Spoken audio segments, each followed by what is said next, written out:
दोस्तों, एक 20 साल की जवान लड़की जो देखने में काफ़ी ज़्यादा खूबसूरत होती है और उसकी शादी हो जाती है। लड़की जब अपने ससुराल जाती है, जब उसकी पहली रात होती है सुहाग रात, तब वो अपने कमरे में बैठी दूल्हे का इंतज़ार करती है। जैसे ही दूल्हा आता है, आकर लेट जाता है।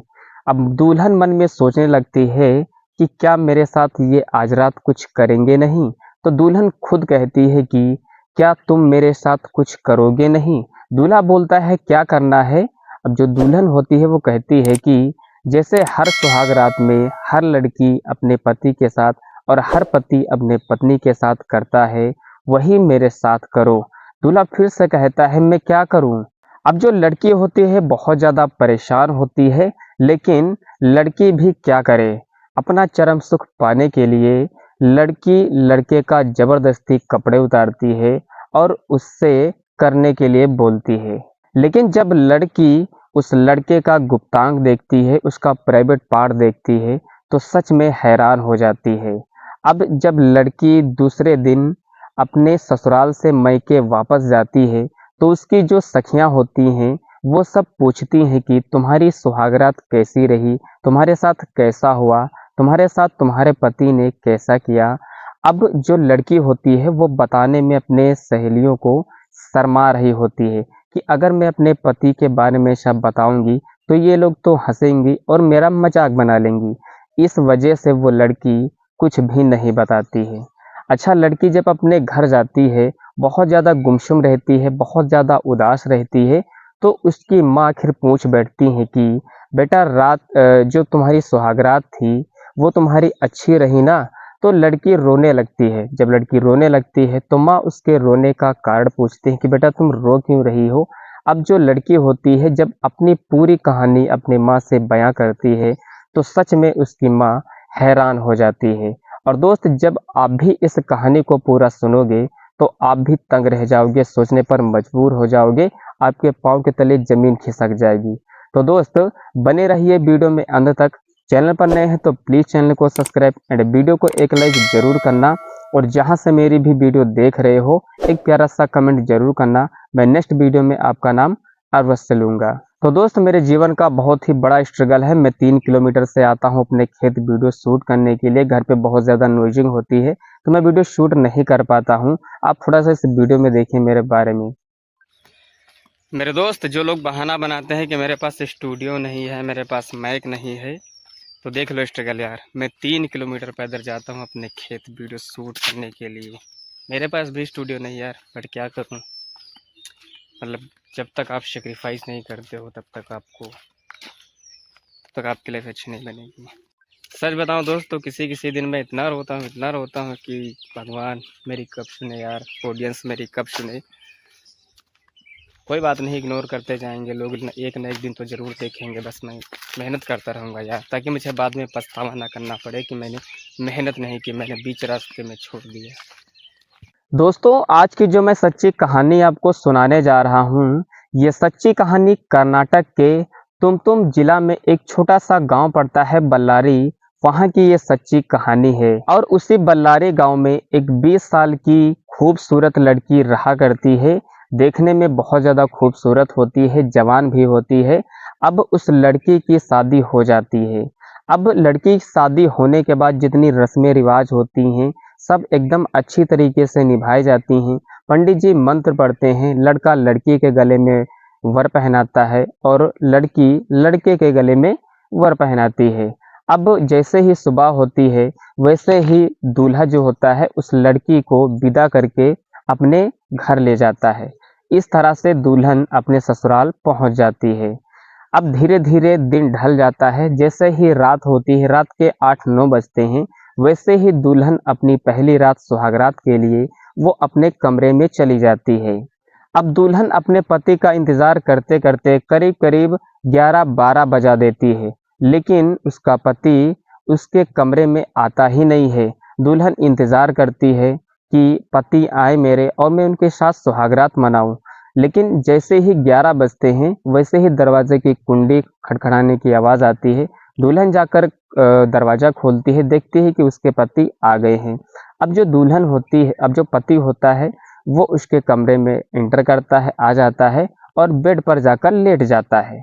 अब जो दुल्हन होती है वो उससे कहती है कि कुछ करो ना। अब जो पति होता है वो गुस्से से बोलता है कि मैं बहुत ज़्यादा थक गया हूँ, परेशान हो गया हूँ, मुझे सो जाने दो। अब जो दुल्हन होती है वो भी सोचती है कि रात भर जगे हैं, हो सकता हो बहुत ज़्यादा थक गए हों और ये सो जाएं, अगले दिन कुछ हो जाएगा। लेकिन दुल्हन को रहा नहीं जाता है, वो बार बार उसके अंगों पर हाथ डालती है, बार बार अपना पैर उसके शरीर पर लगाती है। तो दूल्हा फिर से कहता है, मुझे क्यों परेशान कर रही हो, मेरा कुछ करने का मन नहीं है। अब जो दुल्हन होती है वो सो जाती है और अपने पति को भी सो जाने देती है। लेकिन जैसे ही सुबह होती है वैसे दुल्हन सोकर उठती है, नहाती धोती है, सबको अपना खाना पानी बना कर दे देती है। अच्छा, उस रात उन दोनों के बीच कुछ नहीं हुआ था। जैसे ही दूसरा दिन बीतता है वैसे फिर दुल्हन पति का इंतज़ार करने लगती है। दूल्हा फिर से आता है अपने कमरे में, एंटर करता है। फिर से दुल्हन कहती है कि अब करो ना। अब दूल्हा होता है फिर कहता है कि क्या करना है, मुझे कुछ नहीं पता है, क्या करना है क्या नहीं करना है। अब जो दुल्हन होती है वो कहती है कि हर शादी में जो लड़का लड़की के साथ करता है, जो दुल्हन दूल्हे के साथ जो दूल्हा दुल्हन के साथ करता है वही करो मेरे साथ। लड़का बहुत ज़्यादा परेशान हो जाता है, कहता है मुझे कुछ नहीं पता कैसे क्या करना है, मैं नहीं जानता, मैं जा रहा हूँ सोने और तुम भी सो जाओ। अब जो दुल्हन होती है वो इस चीज़ का चरम सुख नहीं पाती है, तो इस चीज़ का चरम सुख पाने के लिए दूल्हे के साथ ज़बरदस्ती करना स्टार्ट करती है। अब जो दुल्हन होती है वो दूल्हे के ज़बरदस्ती कपड़े उतारती है और कहती है कि मेरे साथ सुहागरात मनाओ, मेरे साथ कुछ करो। अब जो लड़की होती है वो पहले तो अपने पति के सारे कपड़ों को उतार कर एक साइड में रख देती है, फिर जो दुल्हन होती है वो अपने कपड़े उतार कर साइड में रख देती है। फिर थोड़ी देर जो उसका पति होता है वो उसके साथ सुहागरात मनाता है, 1 आध 2 मिनट, फिर से वो लेट जाता है। जो दुल्हन होती है जैसे ही उसके गुप्तांग यानी प्राइवेट पार्ट को देखती है वैसे ही चौंक जाती है, सोचने पर मजबूर हो जाती है और अपने मुंह पर हाथ रख लेती है। अब उसका ससुराल में रहे हुए तीसरा दिन हो गया था। अब लड़की के माँ-बाप सभी लोग उसकी चौथी लेने के लिए आते हैं। अब जब सभी लोग उसके घर आ जाते हैं तो लड़के वाले अच्छे से धूमधाम से स्वागत करते हैं सभी लोगों का और लड़की को अच्छी तरह से विदा कर देते हैं। लड़की अपने घर आ जाती है। जब अपने घर आ जाती है तो उसकी जो सखियाँ होती हैं उससे पूछती हैं कि तुम्हारी सुहागरात कैसी रही बहन? बहुत अच्छी रही होगी ना? लेकिन जो लड़की होती है वो बताने में बहुत ज़्यादा हिचकिचा रही होती है, बहुत ज़्यादा शर्मा रही होती है। कहती है कि अगर मैं अपने सखियों को कुछ बताऊंगी तो मेरे पति की बहुत ज़्यादा बेइज्जती होगी और मेरी भी बेइज्जती होगी। तो इस वजह से वो कुछ नहीं बता रही होती है सुहागरात के बारे में। वो जो भी कहती है कि सब कुछ मेरे साथ अच्छा ही हुआ है। अब जो लड़की होती है वो अपने घर में बहुत ज़्यादा सुन-गुन रहा करती है, बहुत ज़्यादा परेशान रहा करती है अपने पति को लेकर। वो बातें सभी सोचा करती है कि आगे मेरी ज़िंदगी में क्या होगा अगर ऐसे ही मेरे पति रहें। तो उसकी माँ देखती है कि मेरी बेटी बहुत ज़्यादा परेशान है, चिंतित लग रही है। तो माँ उसकी जो माँ होती हैं उस लड़की से इसका कारण पूछती हैं कि बेटा तुम क्यों उदास रह रही हो? जब से ससुराल से आई हो तुम ना तो खाती हो अच्छे से, ना तो पीती हो और ना ही सोती हो। क्या हो गया है तुमको? तुम बताओ तो, तुम्हारे साथ सब कुछ वहाँ अच्छा हुआ ना? लेकिन जो लड़की होती है वो रोने लगती है। अब जब रोने लगती है तो उसकी माँ और ज़्यादा कोशिश करती है पूछने की। अब पूरी बात लड़की अपने माँ से जब बयाँ करती है तो सच में उसके माँ के पाँव के तले ज़मीन खिसक जाती है। अब वहीं से फैसला कर लेती हैं कि अपनी बेटी को ससुराल नहीं भेजेंगी, बल्कि उस लड़के की बजाय दूसरे लड़के के साथ शादी करा देंगी। अब उसकी जो माँ होती हैं वो अपने उस लड़की की जहाँ पर शादी की थी उससे उन उन लोगों से साफ मना कर देती हैं कि मेरी बेटी तुम्हारे वहाँ नहीं आएगी अब। अब जो लड़की के माँ-बाप होते हैं वो अपनी बेटी के लिए कोई दूसरा सा अच्छा सा रिश्ता देखने लगते हैं और कई दिनों के बाद एक अच्छा सा लड़का दिखता है। वो भी दोबारा शादी करने वाला होता है लड़की से। लड़की के माँ-बाप भी अपनी बेटी की दोबारा शादी करने वाले होते हैं। अब ये होता है कि एक चीज़ अगर यूज़ कर दी जाए तो वो पहले जैसी नहीं रहती है, तो इस वजह से दोनों लोग 2 जन होते हैं और उन दोनों की शादी करा दी जाती है। दूसरी जगह शादी हो जाती है, टाइम बीतता जाता है, समय बीतता जाता है। ये बात है साल 2015 की। अब दोनों लोगों की जब शादी करा दी जाती है तो दोनों लोग कहीं शहर में जाकर रहा करते हैं।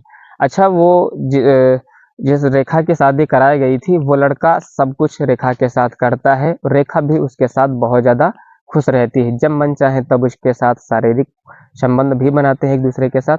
और रेखा का पति इधर काम करने के लिए चला जाता है, रेखा अपने घर पर रहा करती है, घर का काम धाम किया करती है।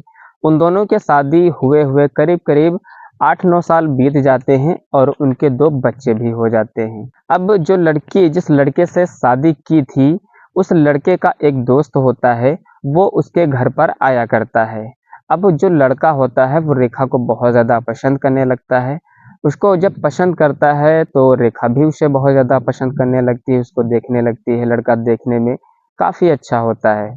उसका जो पति होता है एक चलती बीमारी के बहुत ज़्यादा बीमार पड़ जाता है, ना तो चल पाता है, ना ही फिर पाता है, ना ही कुछ कर पाता है। इस वजह से रेखा का जो खाना खर्चा है, वो उसके घर जो लड़का आता था वही उठाया करता है। अब उसके जो पति होते हैं रेखा के, वो अचानक से उनकी मौत हो जाती है और अपना शरीर त्याग देते हैं। उनका जो लड़के होते हैं, उनके घरवाले होते हैं, उनका अंतिम संस्कार कर देते हैं और लड़की को सब लोग बहुत अच्छे से समझाते हैं कि अब तुम अपनी ज़िंदगी जियो, तुम्हारे पति छोड़कर चले गए हैं। 8-9 साल तक इन्होंने तुम्हारा बखूबी साथ निभाया है, अब तुमको अकेले जीना है, तुम्हारे 2 बच्चे हैं, इन्हीं के साथ अपनी ज़िंदगी हँसी-खुशी बिताओ। लेकिन रेखा का अफ़ेयर तो कहीं और चल रहा था। जैसे ही ये मामला शांत हो जाता है, 4-5 महीने बीतते हैं, वैसे ही रेखा उस लड़के के साथ शादी कर लेती है और उस लड़के के साथ रहा करती है। अब रेखा जिस लड़के से शादी करती है, उस लड़के के साथ भी बहुत ज़्यादा खुश रहती है। उन दोनों की ज़िंदगी जो है बहुत अच्छी तरीके से गुजर रही होती है। कोई किसी प्रकार की दिक्कत, कोई परेशानी नहीं होती है और वो दोनों अपनी ज़िंदगी बहुत अच्छी तरीके से गुजारने लगते हैं। तो दोस्त, इस कहानी का अंत यहीं पर होता है। वीडियो अच्छी लगी तो वीडियो को लाइक और चैनल को सब्सक्राइब जरूर करना। मिलते हैं नेक्स्ट वीडियो में, तब तक के लिए धन्यवाद।